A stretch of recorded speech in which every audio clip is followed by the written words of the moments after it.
안녕하세요. 서울 창업허브와 함께하는 디자인 싱킹 고객 중심의 창업교육 26회차입니다.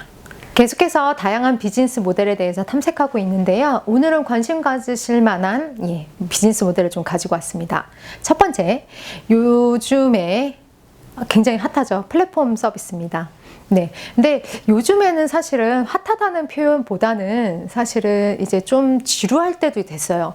그렇지만 여전히 플랫폼 비즈니스가 각광을 받고 있습니다. 그래서 플랫폼 비즈니스가 그렇게 많이 들었던 플랫폼 비즈니스에 대해서 한번 생각을 해볼게요. 플랫폼이란 얘기를 어디서 많이 듣는지 생각을 해보시면 교통수단과 승객을 만나게 했던 승강장을 생각해 보시면 그게 플랫폼이죠. 그러니까 공급자, 수요자가 직접 참여해서 각자가 알고 있는 가치를 거래할 수 있도록 만들어진 환경이 바로 플랫폼입니다. 그 플랫이라는 건 구획등 딱, 그 다음에 형태라는 건 폼이라는 건데 이게 합쳐져서 다양하게 나눠져서 다양한 형태로 활용할 수 있다. 이게 바로 플랫폼입니다. 플랫폼 비즈니스다 라고 얘기를 한다는 거는 상호 종속적인 그룹 간의 교환을 촉진하게 해서 가치를 창출하는 비즈니스입니다. 서로가 서로를 필요로 한다 라는 거죠.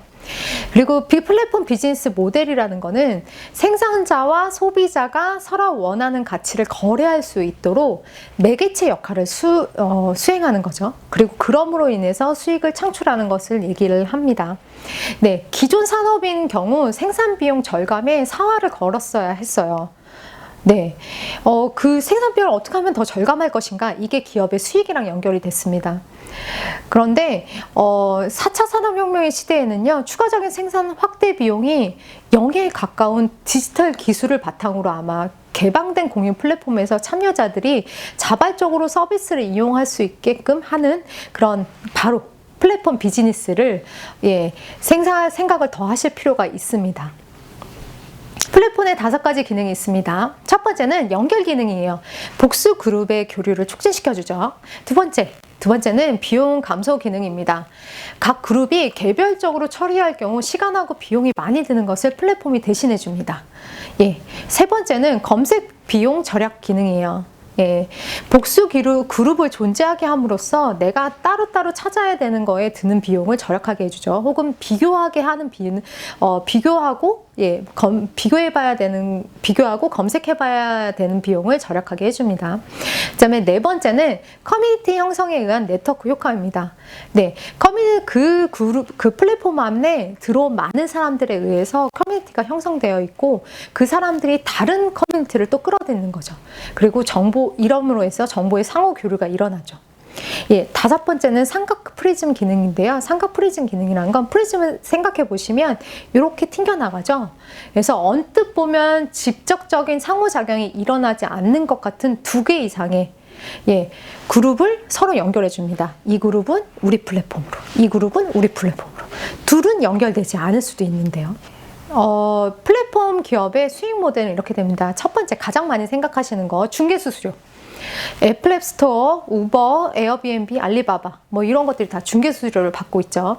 두 번째, 구독료. 링크드인, 줌 이런 것들이 구독료를 받고 있죠. 그리고 세 번째, 광고. 페이스북, 유튜브, 구글, 네이버. 네 번째는 라이센싱. 아마존의 AWS. 그리고 5번째는 아이템을 판매하기도 합니다. 카카오나 라인 같은 경우요. 이번에는 서비스 플랫폼만 초점 맞춰서 좀 얘기를 하도록 할게요. 첫 번째, 가게형 비즈니스 모델이 있습니다. 수요자와 공급자가 플랫폼을 근거로 해서 필요한 가치를 교환하는 비즈니스 모델이에요. 애플과 구글 모두 앱스토어를 기반으로 해서 디지털 허브를 만들고 앱 개발자들과 소비자들이 자유롭게 앱과 콘텐츠를 교환하도록 하고 있죠. 두 번째는 사설형 비즈니스 모델입니다. 앞 회차에서도 얘기했던 회사인데요. 리앵펌입니다. 리앵펌은요, 우류 관련한 원자재 조달, 디자인, 염색, 생산, 이런 공급 체인을 장악하고 있어요. 그렇기 때문에 한 업체한테 주문이 들어오면 그 공급 업체에다가 쫙 뿌려서 한 번에 해가지고 다시 보내줍니다. 그러니까 가치 사슬이 복잡하게 얽혀 있는 것 중에서 하나의 사슬들을 플랫폼에 형성하고 참여자들의 협업을 통해서 가치 활동을 전개하게 됩니다. 세 번째는 상거래형 혹은 대리인형 비즈니스 모델입니다. 다양한 상품 공급자와 수요자들이 만나는 상거래 모델이 있고요. 네. 그렇게 해서 그런 사이트를 가지고 플랫폼을 운영하고 있습니다. 그리고 자유로운 매매를 위한 대리인 역할을 하기도 하는데요. 아마존과 알라딘을 예를 들면 자유롭게 매매할 수 있는 상거래형 커머스 형태이기도 하고요. 그리고 자유롭게 매매를 하기 위한 대리인 역할을 하고 있죠. 그럴 때. 그리고 그 안에서 아마존이나 알라딘이 팔고 있는 것도 분명히 있어요. 네. 네 번째는요, 웹 서비스 비즈니스 모델입니다. 플랫폼 기반의 각종 원격 컴퓨팅 서비스인데요. 아마존 웹 서비스 AWS는요, 클라우드 컴퓨팅 환경에서 다른 웹사이트나 클라이언트 측 운영 프로그램에 대해서 온라인 서비스를 제공하고 있습니다. 컴퓨팅 설비, 스토리지, 데이터베이스, 데이터 분석 등 12가지 클라우드 서비스를 필요로 하는 수요자에게 언제 어디서나 필요한 만큼 사용하도록 서비스하고 있죠. 모두 플랫폼 기반에서 제공을 하고 있습니다. 네. 플랫폼 비즈니스는 비즈니스에 대한 모델은 여기서 정리하고요. 마지막으로 제가 좀 솔깃하게 많은 얘기들을 좀 드릴게요. 10년을 지배할 7가지 비즈니스 모델. 솔깃하시죠? 네, 이런 제목으로 피터 디아만디스라는 사람이 얘기를 했습니다. 이 대표자가요. 피터 디아만디스는요, 실리콘밸리가 주목하는 혁신 기업가인데요. 지금까지 15개가 넘는 하이테크 기업을 설립했다고 합니다. 그래서 미래학자들이 그를 실리콘밸리 마피아 두목이라고 한대요. 네. 근데 이분이 뭐라고 얘기했냐면, 우리는 이제 7개의 새로운 비즈니스 모델을 보고 있다. 향후 수십 년 동안 비즈니스를 재정의할. 네. 이게 맞는 얘기일지 아닐지는 모르겠지만 우리는 한번 들어보도록 하죠. 첫 번째, 크라우드 경제입니다. 온라인에서 존재하는 수식 언명을 네트워킹에서 활용하는 비즈니스 모델인데요. 에어비앤비 같은 모델이 있죠. 뭐 크라우드 소싱, 크라우드 펀딩, ICO, 레버리지 자산 이런 것들이 다 여기에 해당됩니다. 두 번째는 무료 데이터 경제입니다. 면도기와 면도날. 예, 그의 플랫폼 버전인데요. 무료로 서비스를 제공하고 고객에게는 그 대신 고객에게서 수집한 데이터로 수익을 창출하는 형태입니다. 이런 거 딱 들으시면 구글, 네, 그쵸. 그리고 페이스북, 트위터 이런 회사들이 있겠죠. 네, 그 다음에 스마트 경제가 있습니다. 스마트 경제는요, 기존 제품에 스마트함을 추가하면 됩니다. 예전에는요, 기존 제품에 전기를 추가하면 됐었어요. 그건 혁신 제품이었죠. 그런데 지금은 기존 제품에 인공지능이 제공되면 돼요. 네, 그래서 휴대폰은 스마트폰이 되고, 그 다음에 스테레오 스피커는 스마트 스피커가 되고, 자동차는 자율주행차가 됩니다. 네, 아마존이나 세일즈포스 같은 경우는 그렇게 되죠. 그리고 폐로 순환 경제라는 게 그 다음에 나옵니다. 네, 이거는요, 환경을 고려한 소비와 비용 절감의 목적으로 사용되는 재활용 모델이라고 생각하시면 되는데요. 예를 들어서 이 플라스틱 뱅크라는 곳이 있습니다. 네, 플라스틱 뱅크에서는요, 모든 사람이 폐플라스틱을 수거해서 플라스틱 뱅크로 가져오도록 만들어졌습니다.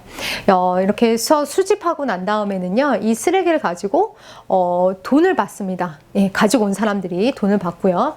그 다음에 플라스틱 뱅크는 재료를 분류해서 적절한 재활용 희망 기업에게 판매를 하고요. 그리고 플라스틱을 재활용하도록 도와주는 형태입니다. 네.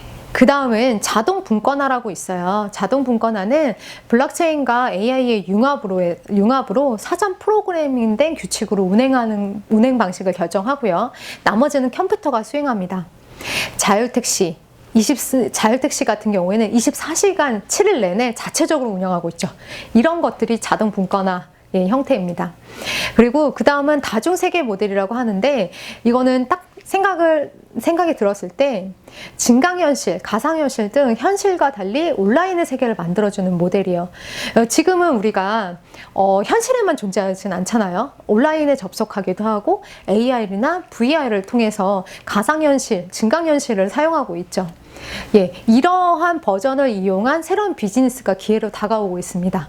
업무용 아바타나 놀이용 아바타가 실제적으로 있죠. 네, 그 마지막은 변혁 경제입니다. 변혁 경제라는 건 기존의 가치에서 다른 가치로 변화시킨 모델, 모델이라고 생각을 해보시면 되는데요. 바뀐 모델이 아예. 스타벅스. 커피만 팔던 프랜차이즈에서 제3의 장소로 활동을 하고 있죠. 예를 들어서 집과 사무실이 아닌 나만의 공간, 혹은 집과 사무실이 아닌 내가 뭔가 일을 할 수 있는 공간, 이런 거죠. 그래서 단순히 커피를 마시는 게 아니라 내가 경험할 수 있는 공간으로 재탄생을 하게 되죠. 네, 이런 것이 바로 변혁 경제입니다. 기존에 가지고 있던 가치에서 바뀐 거예요. 이게 바로 변혁 경제입니다. 네. 이번 회차까지 총 3회차에 걸쳐서 다양한 비즈니스 모델에 대해서 살펴봤습니다. 네, 미래를 예측했던 비즈니스 모델에 대해서 살펴보고요. 계속해서 핫하고 있는 플랫폼 비즈니스 모델에 대해서도 살펴보고, 많이 들으셨던 비즈니스 모델에 대해서도 살펴봤습니다. 그런데 이걸 살펴보는 이유는 제가 비즈니스 모델의 다양한 사례를 들었던 첫 시간, 네, 우리 기업에게 적용해야 될 점을 적용하시는 거예요. 네, 우리 기업이 이 다양한 비즈니스 모델을 살펴보고 다양한 각도로 살펴봐서 우리 기업이 어떤 비즈니스 모델을 선택하면 좋을지를 한번 생각해 보시는 겁니다. 그리고 이번 회차를 3회차 동안에 들으셔서 알겠지만 비즈니스 모델이 겹쳐 있기도 합니다. 중복되기도 하고요. 어떤 회사는 여러 가지를 사용하기도 합니다. 그런 것들을 잘 생각을 하셔서 여러분들의 사업에 도움이 되시기를 바라겠습니다. 수고하셨습니다. 감사합니다.